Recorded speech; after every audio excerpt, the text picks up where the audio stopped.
well, thank you for meeting with me today. Thank you for having me. So today we're going to first go through this buyer consultation. I like to sit down with the buyers prior to going out to properties because there's a number of things that can happen during the home buying process, and I want to make sure that we kind of go through it up front so that way we're prepared and we don't have any surprises as we're going through. So I have here this packet of information that you're going to be able to keep and walk away with. We're going to kind of start going through this information right now.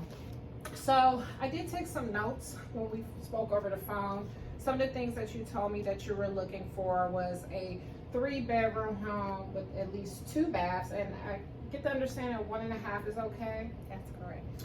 Okay, so 3 bedrooms, 2 baths, finished basement. Is there any other must-haves? Maybe something that I missed? I would like a fenced-in backyard if we could do that. Fenced-in backyard. Okay, that comes up all the time. People are always looking for a fenced-in backyard. I can't promise that, right? If we find the perfect home, though, it may be an option to add that later on. So a fence is kind of like one of those things that it's hit or miss. But we'll definitely look for that in our search.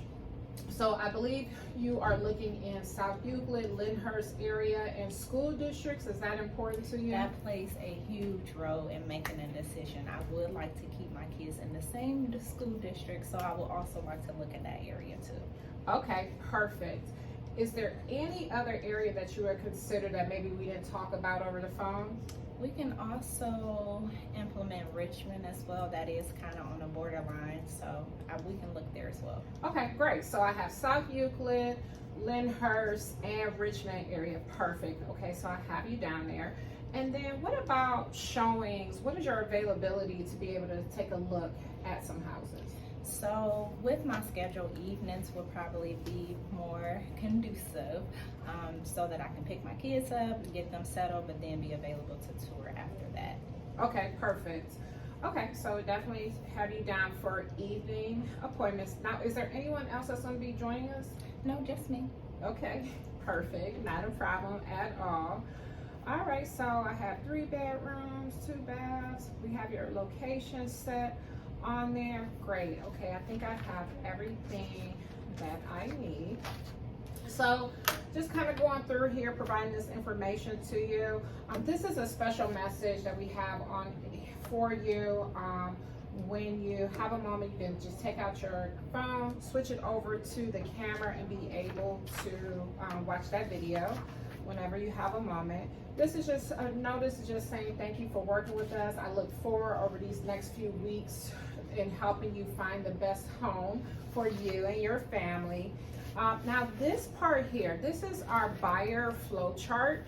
And so this flow chart, I feel, is a very important part of the process that I like to go through in a little bit more detail. So we are having our initial real estate consultation here is what we're going through. Now, when we talked over the phone, you kind of gave me some details of what you're looking for, and I referred you over to a lender. So thank you for talking to that lender, him going through that pre-approval. The purpose of that pre-approval, it lets me know, A, how much you get approved for, so we can get you in the MLS system to start receiving some houses. And then B, so I know what type of loan that you're going through. There's different loan products that are out there. The other thing that we like to know is, are you going to be needing like down payment money and closing costs? So that helps identify and determine all of that, so that when we're writing the contract, we are putting our best foot forward first and just submitting the best offer right out the gate, and so we have that understanding. So we are doing that consultation today. And then you've already connected with the lender, so you have that pre-approval piece of it. So now we're at the step of we're ready to look at some properties. You've told me what you're looking for in those properties, so we're going to put those properties up in an MLS. Now those listings are come to you daily, and so every morning if you see something, I'll be looking on my end, but if you see something on your end, please let me know. This is a partnership that we're going to be working with through all of this, so I want to make sure that you understand, we're going to have to work together and communicate. So some things may pop up and you may have seen that a little quicker than I have seen that. So we'll go through that process, and I'll keep an eye out for it as well, just so we're on the same page. So once we go out to view some properties, hopefully we're going to find the property that you really like, and you're going to want to make an offer on that property, right? So when you make that offer on the property, we're going to write it up, we're going to submit it over to the owner, and so, or the owner's agent. That owner has 3 things that they can do. They can accept the offer as is, which is a win for us and what we would like for them to do, or they could just reject the offer completely, which I don't recommend, and I don't know an agent that would recommend that to their client, but it happens. Or they can make a counter offer on the property. So you can't take offense to an offer that may come back and forth. That's part of the negotiations. You have a seller that's trying to get the highest amount, and then you as the buyer trying to get the lowest amount. So let me explain where we're at in the market right now. So the market, we're coming off a very aggressive market that's out there. Literally, properties will go up within 24 hours. We were seeing that come down. The market where it sits today is more so balancing out. That doesn't mean that we don't need to make a decision quickly, or it doesn't mean that we don't need to come in our highest and best offer, because those properties that are in the best condition and looking the best out there, those are still the property that's going to be quickest to leave the market. And if that is the property that you have identified for you and your family, then we want to make sure that we put our best offer out the gate first and kind of negotiate from there. So with that being said, when we submit that offer, obviously I'm going to do my job. I'm going to look back in our system to check some comps to make sure that you're not overpaying for the property, right? So we're going to go through that process, and then we're going to submit that offer over there. If they come back and they make a counter offer, we can kind of go back and forth and see if we can agree upon some terms on there. Hopefully we can work things out. And I always tell people, if it doesn't work out, it just wasn't meant to be. And we just go and find the property that is for you. What's for you is for you out there. So once we get that offer accepted, come to terms, that offer accepted, this is where the process kind of moves really quickly in there. And for some people, especially first-time home buyers, it gets a little scary during that process, right? It's scary because everyone's saying I need information and money, and so I want to make sure you understand where we're at here. So once that offer is accepted, I'm going to need from you something called earnest money. That earnest money is on average about $500. It could be up to about $1,000 on there. It just depends. It could be more. There's no set terms on how much it should be, but on average between $500 and $1,000. I typically write my contracts for about $500 on there. That earnest money check is going to get made payable to the title company that's going to be on your contract. So at that time, I'll let you know who it should be made payable to. Right? So that's the first thing you're going to need. The second thing that you're going to need is you're going to need to make formal loan application. So this offer was accepted. I'm going to send the contract over to your loan officer, and they're going to get the ball rolling. They're going to want you to make formal loan application. On average, that's another $500 that they're going to ask you for, right? So $500 for earnest money, and then $500 for that loan application. Now, the $500 that you gave to me for the earnest money, you will see that again. That comes at the end. That's going to go towards your down payment money or closing costs, either one. And that'll be at the end of the contract. Say you get down payment money or you paid too much, then the title company will just refund you. The $500 for your formal loan application, you will not get that back. That is going to take care of pulling your credit and ordering the appraisal and other lender fees that are out there. So that's about $500 to do that. So the lender is then going to ask you for all kind of documentation. I know that they pulled credit before. They asked you for pay stubs. So during that process, you want to know that between now and when it's time to close, that anytime the month changes, new payroll, go ahead and submit those documentations over to the loan officer so he'll already have it, because it's always at the most inconvenient time when they need the information, hardest for you to get to it. So we want to make sure we just go ahead and send it over here to them, even if they don't ask for it yet. The other thing that I want you to be mindful of is don't change jobs. Yeah. Changing jobs is a no-no when it comes to purchasing a home. If you have plans on changing a job, just try to squeeze it out or just wait and prolong that switch until the end. And that's including becoming self-employed. Self-employed is like you started a business, so it's going to take about 2 years before you can get back on track. Potentially, there are some cases in there where something else could, happen or change. But for the most part, we want to keep you in that same stable position and not do that. The other thing I want you to do is not use your credit. Oftentimes, people are so excited, they get locked into their home. Now you want to go furniture shopping. Those changes to your credit that hit that new credit pool could take, or that new payment, and I don't know what it is. It's like buying a car and buying a house kind of like go together. So oftentimes people will purchase a car when they're going through this process, and so we don't want to make any changes to your credit. If you find the need that something, you have to do something, make some kind of move, talk to your loan officer first. They will tell you the best way to handle that so that it doesn't conflict with you buying a home. All right, so we had your $500 for your earnest money. We have another $500 going out for your lender application. The other thing I'm going to reach out to you about is scheduling your home inspection. Now, per the contract, it usually has about 7 to 10 days for that home inspection on there. And so your home inspection for a general home inspection can be anywhere from about $350 to $400 and go up from there. That home inspector is going to have a laundry list of additional add-on packages that you may feel is important to you, like a pest inspection, or radon check.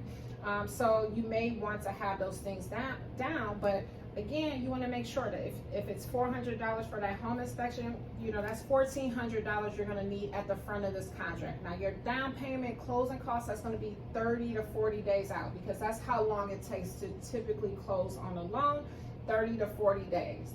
Now, when we go under contract, we'll know that exact date, and I'll give that information for you. But that home inspection, you'll have 7 to 10 days. I do have some home inspectors in the list of some folks that you can reach out to, but feel free to reach out to your own home inspector if you know someone or someone that you would prefer to use. But we do have a couple or have a few on there that you can also reach out to. Any questions about that? Not so far, thanks. All right, so when you go under contract, you won't really hear you'll be primarily working with your loan officer. The seller will primarily be working with the title company. The title company is going to start doing that search, making sure that they can give you clear title, there's no liens on the property. Your loan officer, he's going to be asking you and getting on your nerves about checking things and things that may have popped up, because now they're going to do a deeper scrub of your credit, so they may have additional questions as they go through that. I'm going to be here by your side. Now, at minimum, you're going to hear from me weekly, right? And I'm going to give you an update weekly where we're at. But as things come up, I will update you as we go along that process.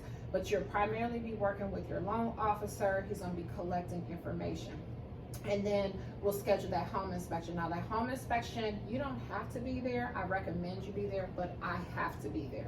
So can coordinate, if you want to coordinate through me when it's time to schedule that home inspector out to the property.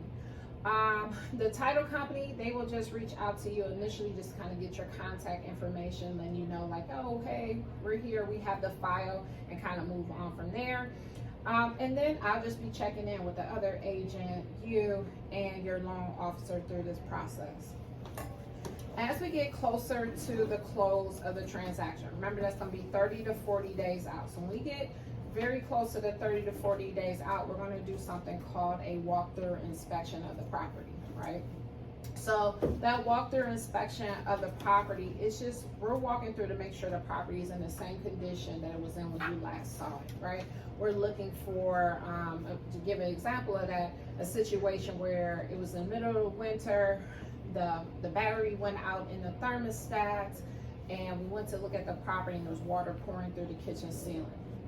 Just a couple of days difference when someone was there last, but it happened to be when it was like the coldest time of year, and it cracked a pipe and caused water damage. Obviously, we didn't close on there. One thing that I didn't mention when we were going through this process, I want to back up for a second, is about the home inspection. When that home inspector comes out, he's going to look from the basement all the way through the attic to make sure things are, not any hazards or major concerns there, or he's at least going to identify those things for me. When we write the contract, it's contingent upon that home inspection, right? So what that means is, with that contingency, if that home inspection comes back and there's some concerns or anything in there, we'll be able to withdraw our offer and you'll get that earnest money back. So definitely recommend having that home inspection. It's optional, but you will never hear me say not to get a home inspection. We definitely want to have that home inspection because he's going to identify those items within a house. So he'll come out, he'll do that inspection on the house, and typically within 24 hours, he'll send you a detailed report. You'll want to open up that report and take a look at it to make sure we're looking for major hazards or safety concerns in the house. There's no perfect house, right? Even new construction can have some things pop up on there. So we don't want to overwhelm the seller with this, oh, I want the whole report done. We just want to focus in on those things that are a major concern. There's a leak in the roof, that's a major concern. What can we do? So we'll go back and ask. So this opens up the negotiation piece again, because now I've identified some things that are a major concern of mine or yours, and then we're going to go back to the seller and see if we can come to some kind of terms or agreement where the seller will make repairs, or maybe we lower the price point of the house. We're going to do whatever we have to do to try to, if you decide that you still want to move forward with that house, that we can get it done. I do have a question. So you talked about the inspections. Let's talk about appraisals and what is my right or negotiation power when there's a situation that the property may not necessarily appraise at our purchase price. Yep. So you pay that $500 to your lender. He's ordering that appraisal as a part of the loan process that is required anytime where you're getting a loan on the property. So that appraisal is going to go out. He's going to compare that home to the other homes in the market. And there are some cases where it comes back lower than what we wrote the contract for. So it's another like contingency in the contract that now allows us to go back to that seller to negotiate the terms. Now, in some cases, people want the house so badly, want the house so badly that they will pay the overage, that difference on the house, because they want it. Now, that's not really the norm. In most cases, we're going back to the seller and say, hey, well, you can't really expect for me to pay more than the house's value. So we go back, and hopefully that listing agent that they're working with will also explain to that seller that, hey, the property, you're going to have this situation, not with just this buyer, any buyer that comes after. So it's in our best interest to work with the deal that's in front of us. And from what I've seen in most cases, the seller does reduce the purchase price on the home to match the appraised value. So it's not as common as one would think. I feel like as agents and professionals in this business, we do a really good job with the original list price of the house. Mm-hmm. Typically where it plays a part is when the buyer doesn't have all their closing costs, and now we're trying to roll other costs into the fee, and that throws it off from there. When that comes up though, we will be notified, your lender will notify us, and then kind of like those negotiations kind of happen again. Now, if we can't come to terms, then we may have to walk away from the deal. Same thing on the inspection side. If we can't come to some sort of agreement, then we may have to walk away from it. Did I answer your question? You did, thank you. All right, so when we get to that closing day, so that usually about 3 days before, a couple of days before, we're going to do that final walkthrough of the property, just making sure that everything is in that same good working condition. From there, we're just waiting for close. We're waiting for your lender to give that clear to close, so that the title company start processing the paperwork. Title is going to reach out to you to schedule your closing. Now, here in Ohio, we don't do round table closings. We typically, the seller signs in one place, buyer signs, in another place at your convenience. So They'll come to you. You could go to the office. They're going to tell you if you have to bring money to the table. The title company or is the one that's going to tell you how much money you need to, how much that check needs to be with you. So they'll be in communication. Now, I just want to warn you, people get a little anxious during this time, but they can't give you the numbers until your lenders send over the paperwork.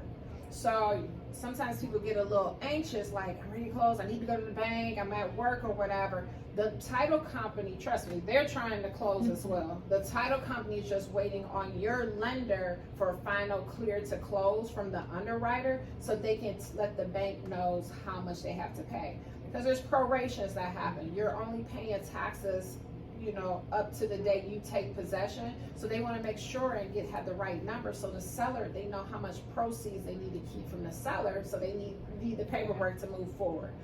On the day of close, you may sign in the morning time, but typically title doesn't transfer until end of day, somewhere between 4:30 and 5. In some cases, it could be early if you sign early enough in the morning, but for the most part, between 4:30 and 5.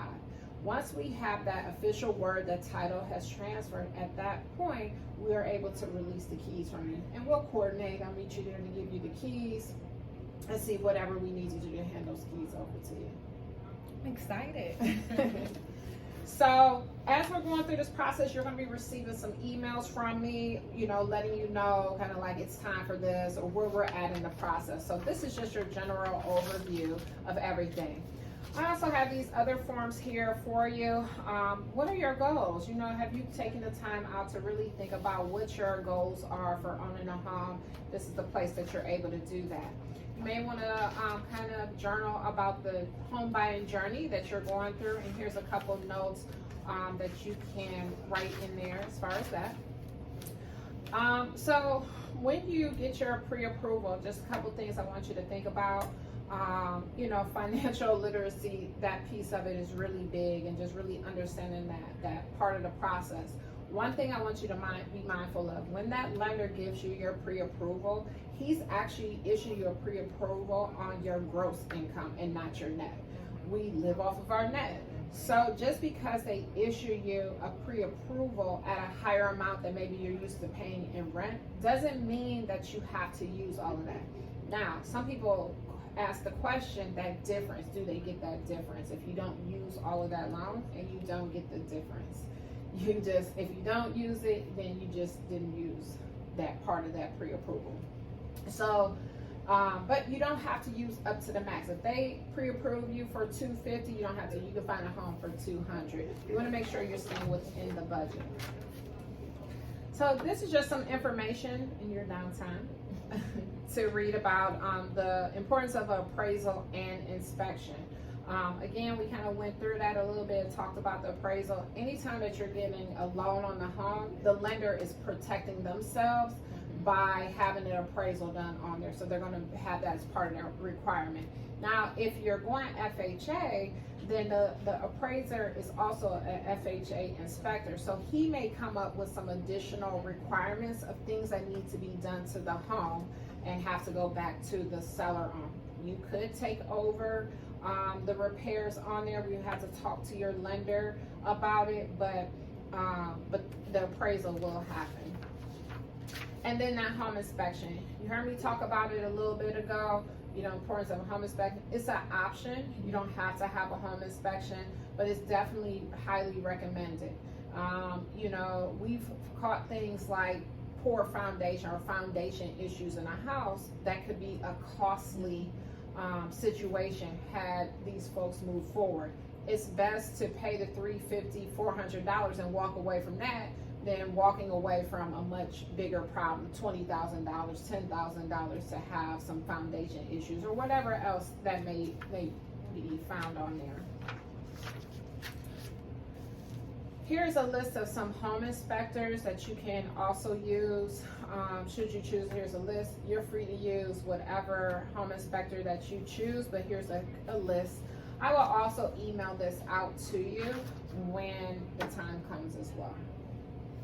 So here's some tips and information on how to make your best offer. Number one is know your budget. We kind of just talked about that, knowing your budget. If you are accustomed to paying, $1,500 in rent every month, and you're pretty comfortable with that, you don't want it to go from 15 to 2,000 or 2,500 potentially, because a lot of times what happens, people become house poor. You overbuy on the house, now you're starving in other areas of your life.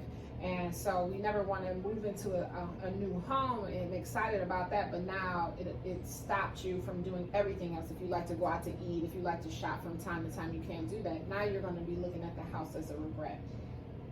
So be ready to move fast. The market has kind of settled down a little bit as to what it was at the beginning of the year, which you may have heard or may have even experienced if you were looking online. You still need to be able to move a little fast because that house that you are looking for, especially if it's a really nice home, other people, it's like high on the radar for people. So here, you want to lean on me as your professional. If anything comes up, you want to talk to me. As a reminder, anything, if you have see a open house, reach out to me first. If I cannot make it personally, then I at least want to register you for the open house so they know to expect you. If you see it for sale by owner, please reach out to me. I will call that for sale by owner. You can still work with me, even working with the for sale by owner. And if you think about doing new construction, I can still assist you. Actually, for new construction, I definitely highly recommend that you have a realtor to help negotiate the terms for you. So just reach out to me first. I can point you in the right direction of whatever is needed throughout the process. So we're always making a strong but fair offer. If they have the house listed for 200, we don't want to say, 125. Like, we want to be realistic and not overly offensive when we submit the offer.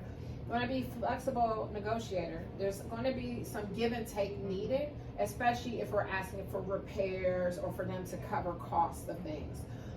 If you're going to need closing costs in the transaction, something to be mindful of is a lot of times what we have to do, if the house is listed at 200 and you need some closing costs on there, we may have to go up. If you need 5,000 closing costs, 10,000 closing costs, so the offer would be 210 in that situation. So everything is different. We have to look at each deal differently, but we definitely have to be flexible in a negotiation to make sure it's kind of like a win-win for everyone in there. Now, you mentioned closing costs. Would you be able to tell me the difference between closing costs and down payment? Yep. So your down payment of that, depending on the loan type, so say you're going FHA, it's going to be 3.5% on there.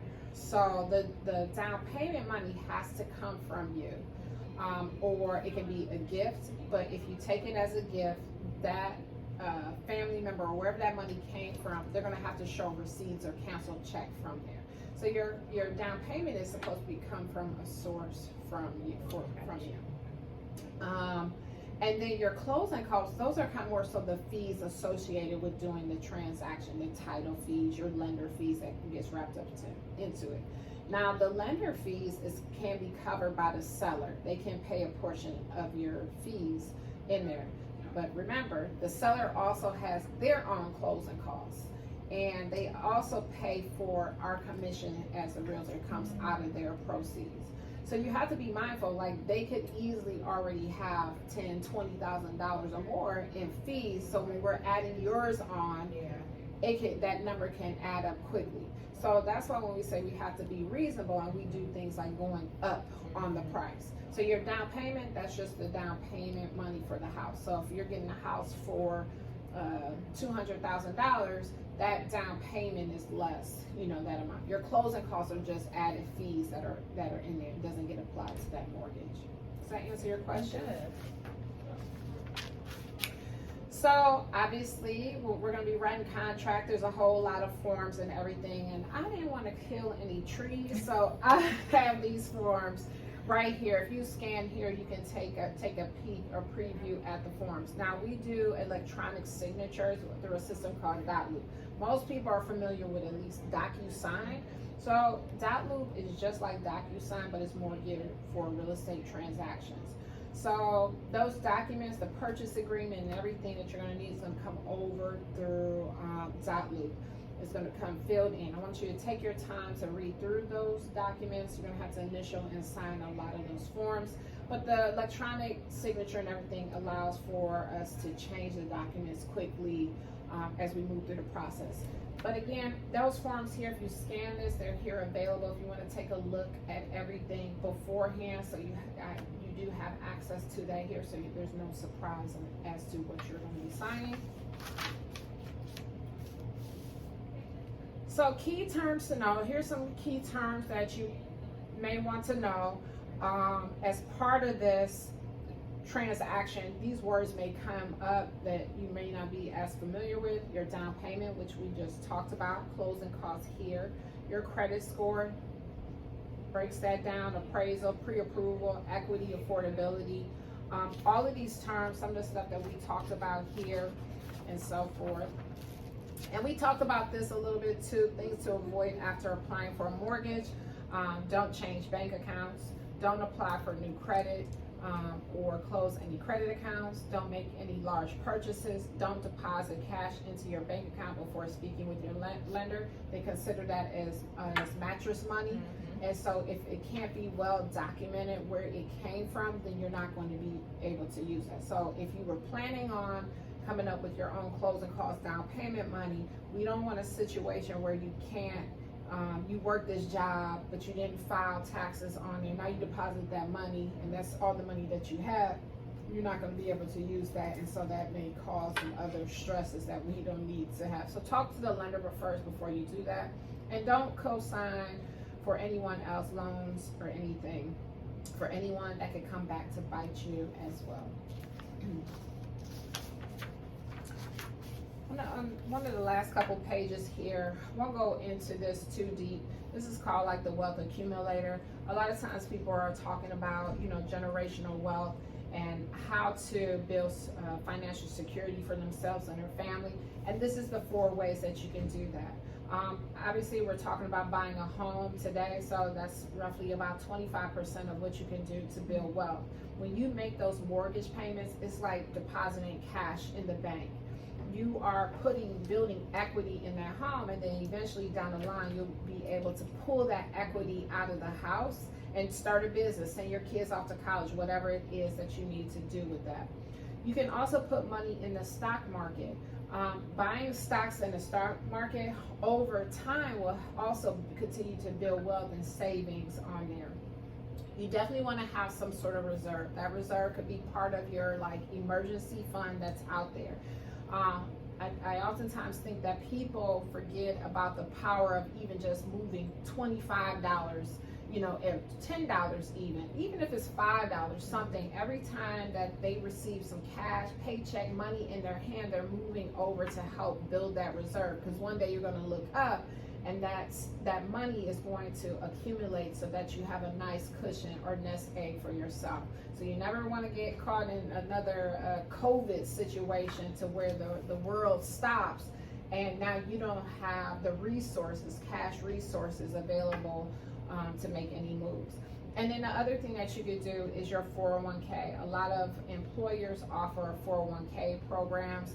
Definitely the employers that do some sort of matching program you want to take part in, because if they're matching, you want to match up to what they match, because that's free money that they're giving you. So these are all the ways that you can accumulate wealth in there. And then this is just a thank you letter at the end of this. It's just wanted to just kind of share whenever you have a few minutes, if you want to kind of read through this to learn more about the company that I work for, just to kind of give you an idea of what we've been working on and what we're doing here at Brick House Realty. The last thing I'm going to leave you with today is I am required by the state of Ohio to have you sign a consumer guide to agency relationship. So I just want to go through that consumer guide with you. When we go along this transaction, there's a couple things that could happen. Today I will be representing you as a buyer through this transaction. Representing you as the buyer, so anything that you tell me, I am not able to share with the other party in the transaction. As we move along, let's say I have a listing that you want to buy. In that situation, I could become a dual agent. Obviously, it's kind of hard to represent both and not disclose. So what happens as a dual agent, I am more so become a facilitator in that transaction. Anytime that you feel uncomfortable, you can let me know and we can bring another agent into the transaction for you. I am required by the state to have you sign this document. It's not binding you to any agreement or anything like that, but I am asking that you sign that this form so we can keep it on file. Absolutely. Anything else? Do you have any questions? No, I just want to thank you for taking the time to thoroughly explain the process to me. I can feel that I am well on my way to home ownership. All right, so we can head off to go see some houses. Let's go.